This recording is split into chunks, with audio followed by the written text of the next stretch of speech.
प्यारी भूतनी। Hello India, hello India.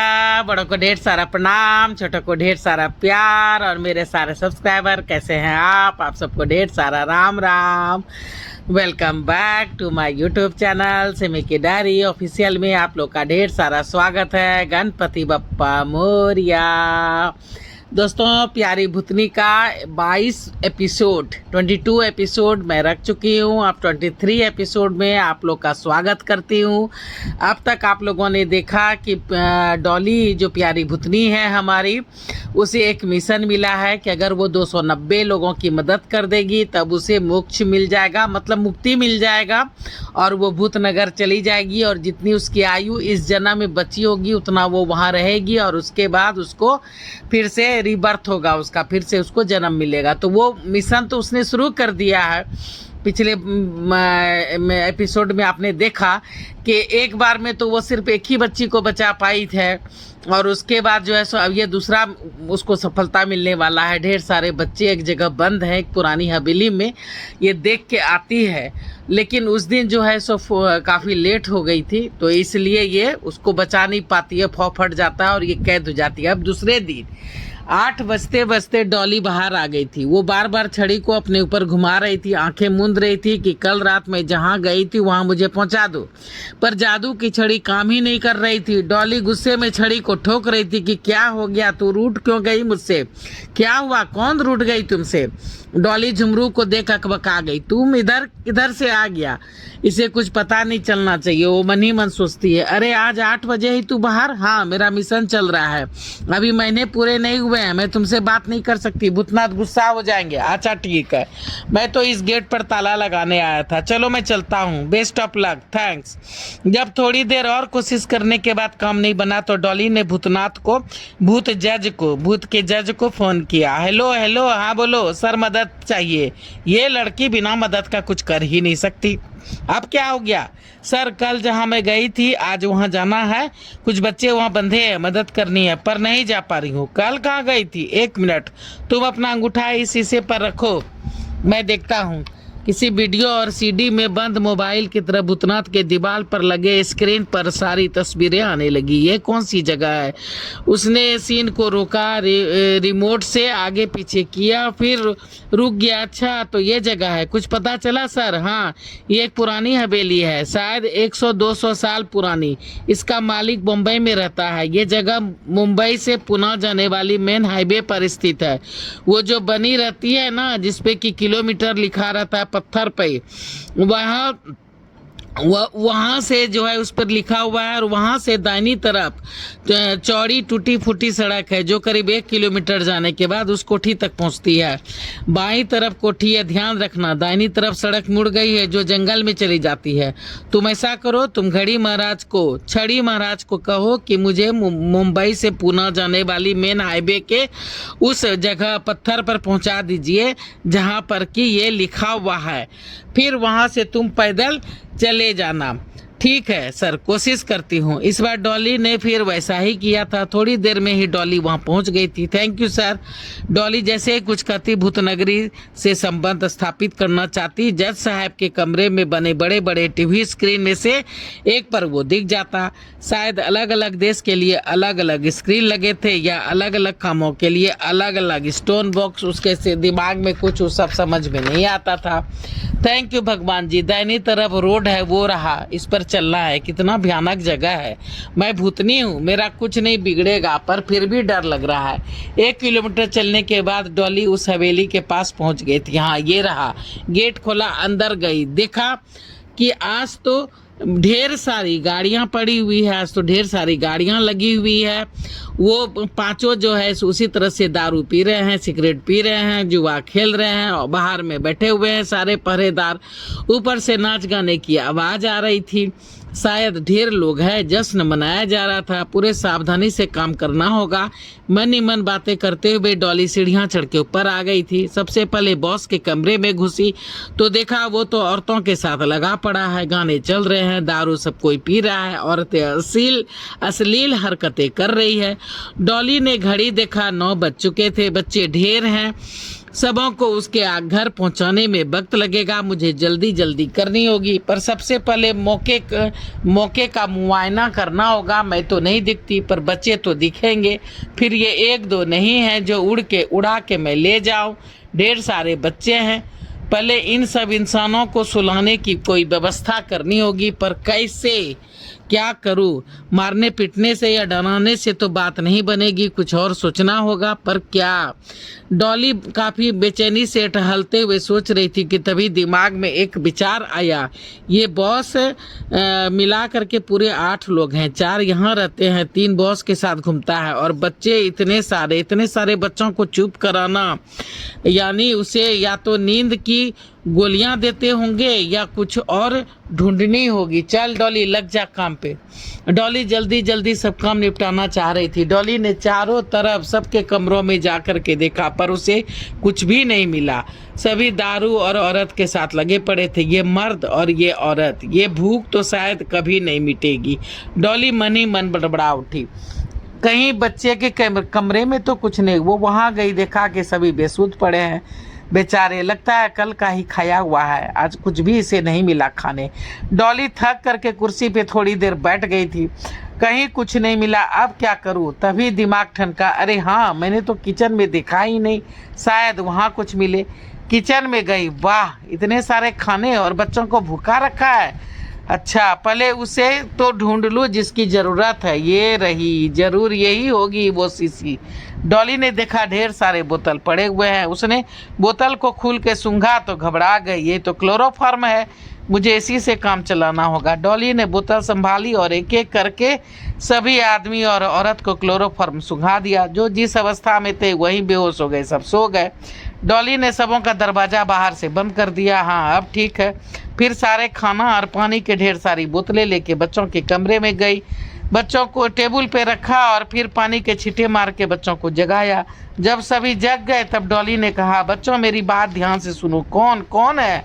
डरो नहीं, मैं भूतनी दीदी हूँ, तुम्हारी मदद करने आई हूँ। बच्चे डर गए। भूत? हाँ, भूत हूँ, पर अच्छी भूत हूँ, डरो नहीं, मैं सामने आ रही हूँ। सभी डर कर सहम गए। डरो नहीं, आओ देखो कितना सारा खाना है, पहले खा लो फिर यहाँ से चलेंगे। सभी खाने पर टूट पड़े। खाना खाया, पानी पिया। अब तुम सब तैयार हो ना यहाँ से निकलने के लिए? हाँ, सभी एक साथ चिल्ला पड़े, चुप चुप चुप चुप, हल्ला नहीं, सभी अपनी अपनी जगह पे स्थिर रहो और सभी अपनी आंखें मूंद लेना। या मैं काली पट्टी से बांध दूं? नहीं नहीं दीदी, हम लोग आंख मूंद लेंगे। पर इसकी क्या जरूरत है दीदी? जरूरत पड़ेगी। ठीक है, चलो सब आगे बढ़ो। रुको, गिनने दो, पूरे 25 हो ना, कोई छूट तो नहीं गया? नहीं दीदी। चलो, सभी सीढ़ियां उतर कर बाहर आए, एक दूसरे का हाथ पकड़ लो। 1 किलोमीटर चलने के बाद वो वहां पहुंच गए थे जहां पत्थर पर लिखा हुआ था, खुदा हुआ था। थोड़ी देर सभी सुस्ताने के लिए बैठ गए। फिर डॉली ने दूर से एक बस को आते देखा। सभी जल्दी जल्दी आंख मूंद लो, और आंख नहीं खोलना, या मैं आंखों पे पट्टी बांध दूं? नहीं दीदी, ठीक है। सब एक दूसरे का हाथ कस के पकड़ लो, हम उड़कर बस के ऊपर जाएंगे। डरना नहीं, कोई हाथ नहीं छोड़ना। मैं तो नहीं दिखूंगी पर बच्चे तो दिखेंगे ना, तुम लोग तो दिखोगे, इसलिए बस के ऊपर ही ठीक होगा। सभी ने बोली ठीक है। सभी ने एक दूसरे का हाथ कसकर पकड़ लिया। डॉली ने छड़ी निकाली, प्रणाम किया, मन ही मन कहा कि हे छड़ी महाराज, बच्चे बहुत ज़्यादा हैं, ध्यान रखिएगा। सभी को कसकर 5 बार जादू से जकड़िए और अच्छी तरह से बस के ऊपर जो अभी आने वाली है वहाँ पे पहुँचा दीजिए। छड़ी खुद डॉली के हाथ से छूट करके सभी बच्चों को बांध दिया, फिर पुनः डॉली के हाथ में आ गया था। जैसे ही बस आई, सभी उड़कर उस पर बैठ गए। अंदर ड्राइवर, जो कि जिसे की नींद आ रही थी, डर गया। अच्छा हुआ नींद टूट गई। पर यह सब क्या है? लगा जैसे कि ऊपर ढेरों आदमी कूदा हो, पर यह कैसे संभव है? कुछ यात्री जगे थे, कुछ सोए थे। रात के 11 बज चुके थे। बस तेजी से चलती जा रही थी। बच्चे चुपचाप बैठे थे, सबों की आंखें बंद थी। तभी डॉली ने अपनी छड़ी से अनुरोध किया, हम सभी को सही सलामत जैसे ही मुंबई पहुंचे उसके बाद उसी पार्क में पहुंचा दीजिए जहां मैं रहती हूं। बस के मुंबई पहुंचते ही थोड़ी देर में सभी पार्क में पहुंच गए थे। बच्चों, हाँ दीदी, सब अपनी अपनी आंखें आप खोल सकते हो। शोरगुल सुन करके झुमरू भी उठकर बैठ गया। डॉली, हाँ झुमरू, इतने सारे बच्चे? हाँ, पूरे 25 हैं। रुको, फिर से गिन लेती हूँ। अच्छा हुआ तुम उठ गए, मैं तो अभी तुम्हें उठाने ही वाली थी। शोरगुल सुन के झुमरू की नींद टूट जाती है तो डॉली बोलती है कि अच्छा हुआ तुम उठ गया, मैं तो तुम्हें उठाने ही वाली थी, मुझे तुम्हारी ज़रूरत पड़ेगी। मुझे एक एक कर इन सब बच्चों को उसके घर पहुंचाना है। मैं सवेरे का रिस्क नहीं ले सकती और ना ही मुझे किसी पुलिस वालों पर ही भरोसा रह गया है। अच्छा ठीक है बच्चों, शोर नहीं, एक एक कर अपना नाम, राज्य का नाम, शहर का नाम, गांव, मोहल्ला, माँ बाप का नाम सब बताओ। डॉली एक एक कर सबों को लेकर के उड़ती रही। एक अच्छा सा खिलौना जैसा कार उसने प्रकट किया और उसमें सबको बैठाया, बच्चों को टॉफ़ी दिया, बैलून दिया। सभी बच्चे बहुत ही खुश थे और बहुत ही आनंद आ रहा था बच्चों को। डॉली एक एक करके सबको लेकर उड़ती रही, कोई दिल्ली, कोई कानपुर, मुंगेर, इलाहाबाद, बनारसी, पटना, रांची इत्यादि। लास्ट में सब बच्चे को पहुंचा देने के बाद एक बच्चा बच गया। चलो अब तुम्हारी बारी, मैं घर नहीं जाना चाहता। पर क्यों? मेरी मम्मी गंदी है। क्या? ऐसा नहीं कहते बेटा, मम्मी गंदी नहीं होती है। नहीं, मेरी मम्मी गंदी है। मैं बोर्डिंग में पढ़ता हूँ, छुट्टी में ही घर आता हूँ। घर पर नाच गाना होता रहता है, ढेरों गाड़ियाँ आती है, ढेरों आदमी आते हैं। मम्मी उसके साथ सोती भी है। पहले तो थोड़ा प्यार करती थी, पर अब सब जब से 2 जुड़वा बहन हुई है उसी से प्यार करती है। वही वो गंदे चाचू आते थे, उसने ही मुझे फुसला करके ले गया था और वहाँ कोठरी में डलवा दिया था। मैं वहाँ अगर गया तो वो फिर मुझे वहाँ से ले जाएंगे। बेटा तुम्हारा नाम क्या है? तभी झुमरू बोल पड़ा, बबलू। बबलू? पापा का नाम मटरू। मटरू? हाँ। माँ का नाम सुमित्रा, दादा का नाम पवन सिंह और दादी का नाम पन्ना। क्या? झुमरू धम से बैठ गया। और जिला और गांव का नाम? राज्य उत्तर प्रदेश, जिला रामतोड़, फगवा गांव है। झुमरू धम से बैठ गया। डॉली समझ गई कि ये उसकी कमीनी भाभी का ही बेटा है। अब करे तो क्या करे, क्या करे? झुमरू जल्दी बताओ, फौ फटने वाली है। कल की कल सोचेंगे, आज तो इसे यहीं रहना होगा। ठीक है। डॉली जो है सो धुएं में बदल गई और तुरंत स्विमिंग पूल में जाके समा गई। सवेरा होने को था, फौ फटने वाली थी, इसलिए डॉली जो है सो गायब हो गई। झुमरू बबलू को ले करके अपनी कोठरी पर गया और दरवाज़ा खटखटाया। काफ़ी देर दरवाज़ा खटखटाने के बाद रमा जो है सो नींद में थी, वो बाहर आई। कौन? मैं। झुमरू खोलो। इतनी रात में? रात नहीं है, सुबह के 4 बज गए हैं। आई, दरवाज़ा खोला तो एक लड़के को देख के चौंक पड़ी। ये कौन है? सवेरे बताऊंगा, आप अभी इसे ले जाइए और साथ में सुला दीजिए, सुला लीजिए। अच्छा ठीक है, जाओ बेटा सो जाओ, रात भर के जगे हो। हाँ जी। बबलू और रमा दरवाज़ा बंद करके सो गए थे। डॉली भी जा चुकी थी। झुमरू भी फिर से सोने की कोशिश कर रहा था, रात भर का जगा था, सो उसे भी नींद आ गई थी। झुमरू भी सो गया था। झुमरू भी सो गया था, उसे भी नींद आ गई थी। सवेरे उठते उठते देर हो गई थी। बिछौना को मोड़ा, चद्दर और तकिया को लिया और अपना कोठरी की तरफ पहुंच गया तो देखा कि रमा जग गई थी। घर के सारे काम निपटा करके नाश्ता बना रही थी। किचन में नाश्ता की तैयारी हो रही थी। जब से बाहर जो है सो गुसलखाना खुला था तो झुमरू वहीं स्नान ध्यान करना शुरू कर दिया था। उसने तौलिया लिया और वहाँ से निकल गया। वापस आया और झुमरू जब तक फ्रेश होकर के आया तब तक रमा नाश्ता तैयार कर चुकी थी। उसने झुमरू को नाश्ता दे दिया। झुमरू नाश्ता और चाय पी करके माली का काम करने के लिए पार्क में चला गया था। रमा कुंडी लगा करके गुसलखाने में नहाने के लिए घुस गई थी। वो नहा धो करके अभी अपना कपड़ा पहन ही रही थी कि मीता की चीख सुन के डर गई। क्या हुआ? आ रही हूँ। बाथरूम से निकल कर कमरे में आई तो देखा मीता बबलू को घूरे जा रही है। ये कौन है दीदी? ये बच्चा कहाँ से आ गया? अरे ये बबलू है, बबलू। रात में डॉली दीदी ने इसे गुंडे से छुड़ा करके यहाँ लाया है। ओह, ये घर तो हम लोगों के लिए ही कम पड़ रहा था कि एक और आ गया रहने के लिए। धत बदमाश कहीं की। जा तैयार हो जा, कुंडी लगा ले, मैं मंदिर से होकर आती हूँ।